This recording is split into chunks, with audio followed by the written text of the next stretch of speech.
mencionarles los libros que leí este año. Este año, a principios de año, estuve en la residencia de escritura en España y ahí leí muchos libros. Creo que ese mes de enero leí la misma cantidad de libros que leí el resto del año. Tengo mis libretas, ¿no? Esta quedó exactamente, ahorita que termina diciembre, queda exactamente con una página, 2 páginas. Y voy a ir solo cojeando esta libreta para ir contándoles un poco lo que leí. Bueno, el primer libro que leí estando en la residencia fue el poemario La segunda lengua de Yolanda Castaño. Yolanda Castaño es la persona que dirige la residencia 1863. Ha publicado varios libros, pero creo que este era el único que estaba en la biblioteca de la casa. Y bueno, La segunda lengua es un poemario que me sirvió mucho, lo empecé a leer, acá dice el 5 de enero.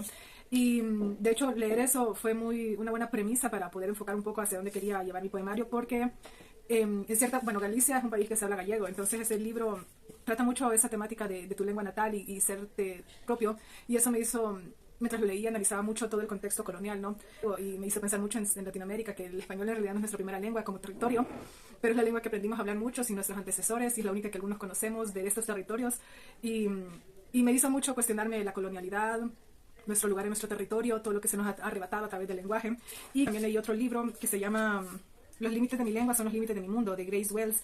Este era un libro bilingüe que también me pareció muy certero para esa temática que estaba llevando en mi mente.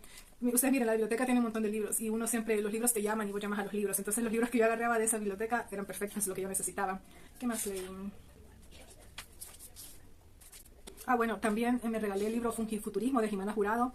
Jimena Jurado es una poeta mexicana, pero este libro salió publicado desde una editorial española, y estando allá obviamente tenía que aprovechar la oportunidad de comprarlo, y lo compré y me encantó. Es poesía especulativa, bueno, es otra forma de llamarle la ciencia ficción, la literatura especulativa, y también es muy acertado, ¿no?, al cambio climático. Se llama Fungifuturismo, entonces habla de los hongos, de ese papel de los hongos. Recuerdo a las hormigas también, no tengo notas de las hormigas, pero sí fue también muy certero en los cambios climáticos que estamos viviendo y cómo va indagando en ese futuro casi apocalíptico, pero no es apocalíptico porque no te narra desde una forma de estamos perdidos y ya nos morimos, sino que más bien te está narrando de cómo los hongos fueron ganando espacio. Y leí, era como un librito pequeño, casi como una fanzine, que se llamaba Party, de Abel García Pantín, también un poeta gallego, que de hecho lo conocí en las calles de A Coruña. Y este Party hablaba un poco de la época de la cuarentena y de cómo estábamos aislados, cómo nos reprimíamos muchas cosas de nuestro quehacer, y cómo también, qué significa la fiesta, ¿no? ¿Qué significa la fiesta antes de pandemia? ¿Qué significaba la fiesta durante las cuarentenas? Y me quedo pensando, ¿y qué significa ahora la fiesta? ¿Qué significa reunirse con la gente? Porque también recordemos que muchos tenemos un sistema inmunológico que sería normal, pero hay muchas personas de que después de la pandemia no han podido recuperar su vida todavía, o las personas que viven contagiándose constantemente están generando daños en su cerebro, el virus, o hay personas que de hecho nunca se han curado, como que les dio COVID y siguen como con cierta sintomatología por años. Entonces este librito también me gustó mucho. Leí otro libro en inglés, pero que recuerdo que no lo terminé de leer, creo que era más que todo porque estaba en inglés, de Laresa D.K. Ese también fue en la residencia, que el libro se llamaba Syncopations. Me encantó ese libro, creo que ella era es bailarina, y en el libro la forma en que los poemas los versos iban por todo el libro se sentía muy baile, o sea, como es una persona que conoce el espacio físico, y era hermoso el libro, también me gustó mucho. Allá también leí Cristina Perry Rossi, La Insumisa. La Insumisa son una serie de ensayos personales o crónicas personales, no sé realmente cómo serían, de cómo se fue convirtiendo en la insumisa, en esta mujer que desafió las políticas de sus tiempos, porque era una persona de izquierda, pero al ser lesbiana aún ni su propio partido, ni su propia comunidad, sus propios compañeros, camaradas la aceptaron por ser lesbiana, y ella emigró, se exilió en España, entonces había vivido, y bueno, empecé a leer esta de La Insumisa, que habla más que todo de su niñez. Vamos a ver qué es más acá. Más adelante leí más Cristina Perry Rossi. Estos son los apuntes más importantes que hice sobre las lecturas que tuve allá. No, leí un libro muy bueno, pero no encuentro las notas que tomé de él. Bueno, después al regresar de España y acá en Honduras, en Tegus, empecé a leer varios libros de los que compré. Y ese es el único libro que traje para la muestra, que es la poesía de Chantal Mayate de 2004 al 2020. Este libro ha sido mi favorito, creo que nunca lo voy a abandonar, siempre va a ser de mis favoritos. Y el primer poemario que aparece acá, que fue escrito en el 2004, se llama Matar a Platón. Ella es filósofa y este libro tiene un tinte, bueno, toda su poesía, su imaginario poético es bastante filosófico. Y bueno, ese poemario a mí me pareció genial, siento que porque no lo había leído antes a esta mujer. Aún así es bastante preciso con el trabajo que estaba haciendo. Habla mucho de esto, de que las cosas van sucediendo, y eso es lo que hace las cosas, no lo que pensamos que son las cosas, y por eso se llama Matar a Platón. Eso, pues. Bueno, estuve leyendo también Grandeza y Decadencia de los Mayas, de Eric Thompson. El autor es inglés, entonces está contado desde esa visión inglesa el libro. Empieza bastante interesante porque te lo cuenta como un cuento inglés, como esa forma de contar las aventuras de estos exploradores, pero algo que aprecio es que trata de ser muy, muy exacto. Bueno, también leí otro libro, que este libro fue que me pidieron hacer la introducción, es de una amiga mexicana que se llama Carla Sotelo, poeta y escritora. El libro se llama La noche y otros relatos. Este libro de cuentos fue premio Fernando Scopiniche de cuentos 2023 y me encanta. No sé si ya está publicado, pero sin duda espero que sí, y cuando esté publicado espero que lo pueda volver a leer o tener en físico. Y son súper buenos los cuentos. Hablan de circunstancias que viven mujeres diferentes. Es bastante ecléctico en los personajes. A mí me pareció que todos tienen elementos autobiográficos, a pesar de que todos son historias muy diferentes y tal vez no se tratan exactamente de la vida de ella, pero sí cada personaje tenía elementos autobiográficos de Carla Sotelo. Tal vez porque la conozco pude identificar eso y esos cuentos me encantaron. Leí Salir del cuerpo de Néstor Ulloa. Amé ese libro también, es un poemario. Néstor Ulloa es un poeta hondureño. LGTB, y la verdad es que leer este libro, tengo que ser honesto, y no me esperaba que fuera tan bueno, pero me marcó tanto.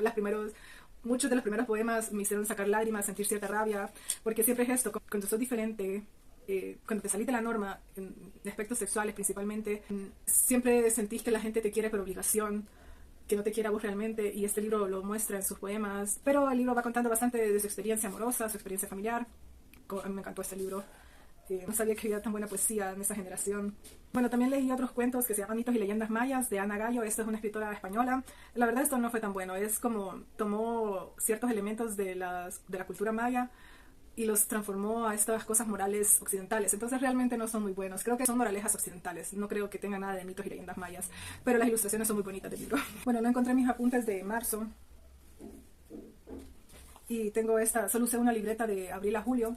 Estuve un poco deprimido para esas fechas, entonces me imagino que en marzo no leí, pero después retomé las lecturas. No, primero leí a Blanca Guifarro, los versos están en todas partes. Bueno, ese poemario en su introducción dice que es un poemario ecofeminista.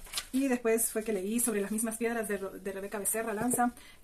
Yo amo mucho la poesía de Rebeca Becerra, pero no me gusta mucho recomendarla. Bueno, pero el poemario es muy bueno. Bueno, a ella no me gusta recomendarla, pero la verdad es que su poesía se merece ser recomendada, y sus cuentos también. Sobre las mismas piedras es un poemario. Estaba dividido en varias partes, creo que 3, no recuerdo muy bien. Retrata muy bien Tegucigalpa, un poco. Poder ver un poco cómo está construida la ciudad y cómo nos hace estos seres un poco despreciables porque vivimos entre cemento. Un poema que habla de que la ciudad, aunque yo me vaya, la ciudad sigue estando ahí. También después leí Retorno al Edén de Francesca Rantaz. También es otra poeta que su poesía la admiro mucho. Este es un poemario que siente el silencio y la soledad. Sí, eso. Es un poema de ese tipo de poemarios que tienes que leer en silencio y que cuando terminas de leer te quedas como con un silencio. Me encanta. Después leí Microficciones de Lisa Logan. Entre 50 y 100. Son microficciones, creo que la mayoría, si no es que todas, fueron escritas en la época de la cuarentena. Entonces habla bastante de ese tema y me gustó. Me gustaron mucho esas minificciones. Yo he tenido mis reservas con la minificción que he leído, pero sin duda esta minificción de Lisa Logan es muy recomendada. Creo que toda su minificción, no solo este libro, Entre 50 y 100, es la que recomiendo. Por cierto, Lisa Logan y Francesca Rantaz, estos libros, Retorno al Edén y Entre 50 y 100, son libros de la editorial La Chifurnia, y ahí pueden conseguir estos poemarios. Estoy en un taller de poesía en abril que se llamaba Carretera, impartido por don Cari Ardizone y Alex Jameson. Son personas argentinas. Entonces estudié algunas como lecturas sueltas que no anoté mucho. Solo recuerdo que leímos a Alicia Genovese, La teoría de la poesía. Las 1000 puertas del poema. Ese es un ensayo que de hecho me gustó mucho porque habla de que cómo, creo que de ahí también surgió el nombre del taller, Carretera, que habla bastante de cómo escribir es un trayecto, que en realidad aunque vos tengas una idea al principio, en realidad el poema no solo es el producto final o tu idea inicial, sino es como toda la trayectoria que tomaste desde tu idea hasta que el poemario ya está hecho, que no es lineal, que no siempre tu idea va acorde con el camino que va tomando el poema, o a veces ni siquiera sabes cuál es la dirección y solo vas escribiendo y el poema te va diciendo hacia dónde va. Escribí mucho, eso sí, eso me alegro. Y porque de hecho acá revisando mis apuntes me doy cuenta que escribí más de lo que creí. Leí no solo el primer poemario, leí la mitad del libro, un poquito más, de Chantal Maillard, y vi muchas conferencias de Chantal.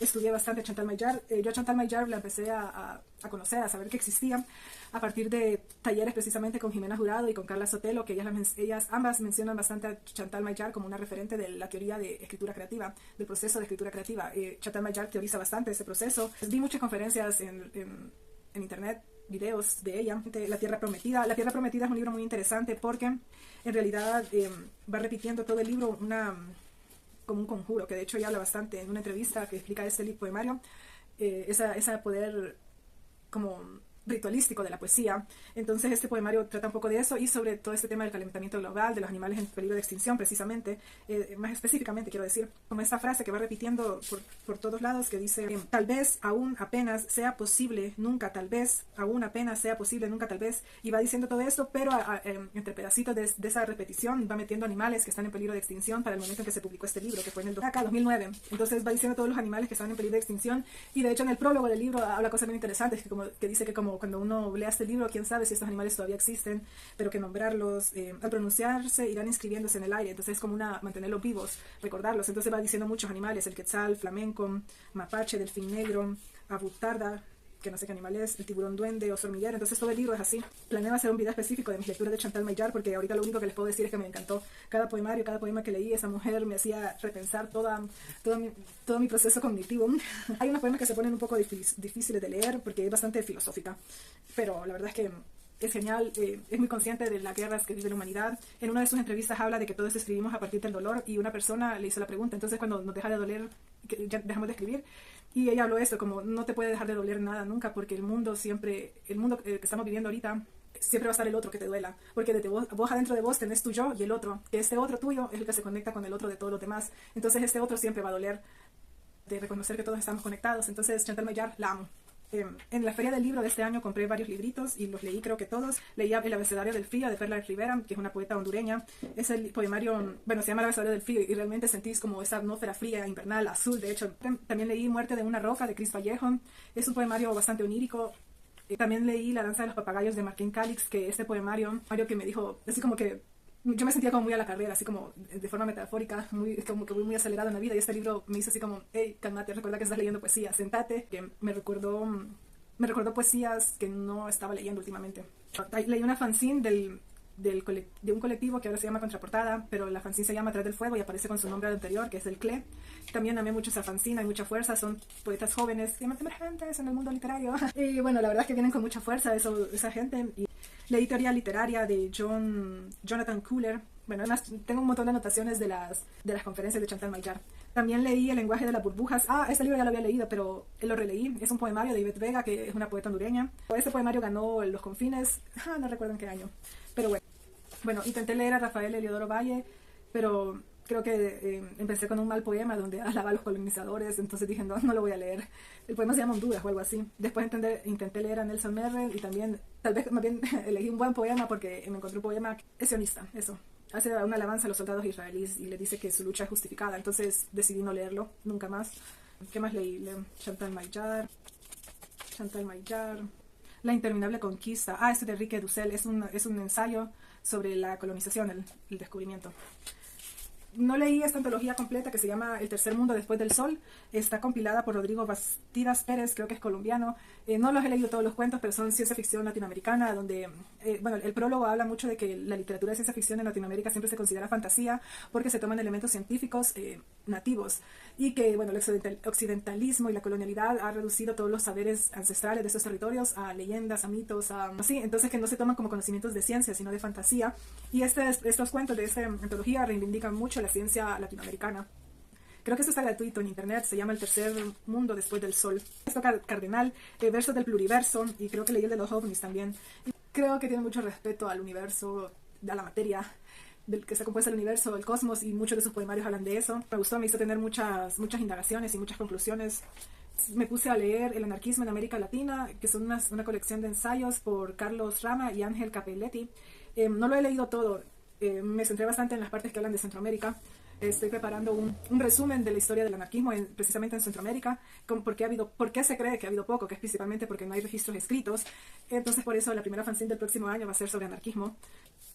También leí otro artículo, bueno, ese es el primero que dije, es un libro completo, y leí este artículo que se llama Acción Local y Auditorio Global, la presencia anarquista en América Central según sus fondos documentales entre 1910 y 1930, por José Julián Gayuno Tomás. Ese es costarricense. Habla sobre esto, de que al no existir muchos registros escritos, documentados, se puede hablar bien poco del anarquismo en Centroamérica. Bueno, ahí le voy a contar en la fanzine sobre todo lo que aprendí de estos dos artículos. También leí el poemario Exis de Roque Raquel Salas Rivas, que es un poeta puertorriqueño y no binario. Para mí que se llama Exis, habla un poco de este momento de transición también, de quién me quiere por quién soy y no por mi género. Creo que eso fue, la cortadura se llama ese poema, que me gustó mucho, que ahora ese es un sentimiento que yo he tenido siempre, entonces leerlo en este poemario fue una conexión, ¿no?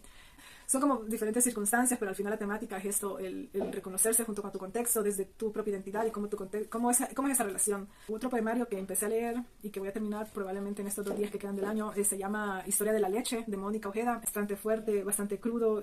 Como no lo he terminado de leer, no he buscado si tiene elementos biográficos, pero sin duda es una historia bastante real, bastante cruda.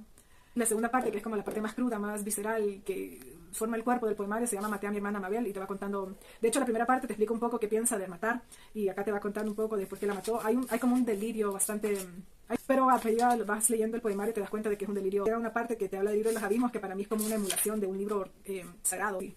Hace cuestionar mucho cómo nos daña la mente ciertas ideas que nos meten desde la infancia, de lo que es la vida, la muerte, el ser, el hacer, el ser hombre, ser mujer, la familia y cosas así. Creo que el año pasado lo había empezado a leer y leí la primera parte, pero no pude seguir porque estaba como procesando todo lo que me estaba diciendo este poemario, y ahorita me pasó un poco lo mismo. Sigo procesando toda esta parte que ya leí. Estuve en un taller de poegrafía con Jason Serrato. Jason Serrato es un poeta y escritor LGTB también, y es el ganador de la residencia para el año 2025. La residencia a la que yo fui este año, él es el ganador. Y bueno, este taller nos compartió bastante de su proceso creativo, que precisamente es el que va a ir a trabajar a Coruña. Y fue un taller bastante llenador, fue muy bonito, muy sustentoso. Leímos su poema, su libro escrito con Chali, se llama Principio de Antítesis. Este libro ya lo había leído creo que en el 2022 y es muy bueno, pero acá lo retomamos parte de él. Entonces, esas fueron mis lecturas. Escribí mucho, creo que la verdad me siento bastante bien de la producción poética que tuve este año, más que todo porque creo que el poemario que fui a trabajar a Coruña lo pude terminar. Creo que ahorita en enero, el próximo año, me voy a dedicar a editarlo, a revisar todos esos textos. Esas fueron mis lecturas del 2024.